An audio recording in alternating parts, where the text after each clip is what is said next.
call it the puff.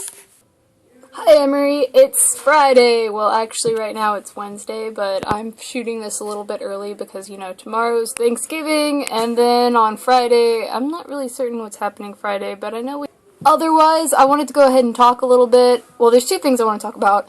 First off, I want to talk a little bit about what happened on Monday night, and then I want to go into something a little more lighthearted, like book reviews and such, because Maggie and I have had this challenge going this week that we're going to try to read as many books as we possibly can, and that, at the moment, we have a list of 4, kind of 5-ish.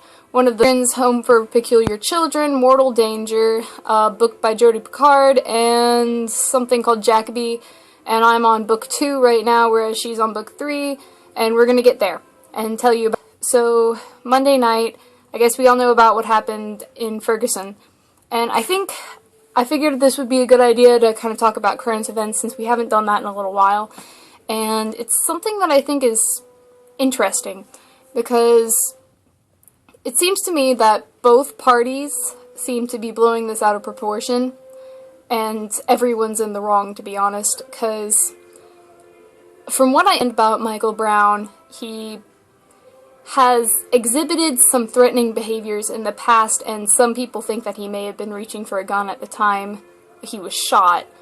But on the contrary, he appeared to be raising his arms as like in surrender, and so it seems unnecessary. Do I think it necessarily is a racism issue the way people are making it?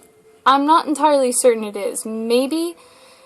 I do think there are issues with the fact that Wilson isn't facing charges for this, but I don't think that it's so serious that there should have been city. Because on Monday night, everybody in Furguson kind of had a mob, and they looted and burned down everything. So Tuesday morning, everything was smoldering. It's not a pretty picture. So, yeah.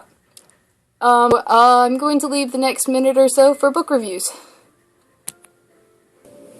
I didn't choose the thug life. The thug life chose me.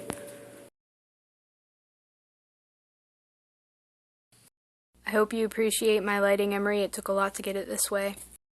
No time, so I'm going to just assume that you've read all of these books. Furguson's Home for Peculiar Children.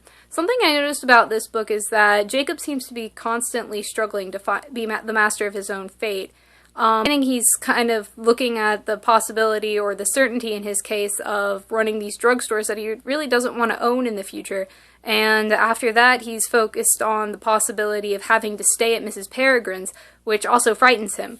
The other interesting thing is how close the word Holocaust, or the monsters in the book, is to the word Holocaust, with the connection between his in World War II and the idea of his grandfather fighting the monsters, that being both the Nazis and the Holocaust.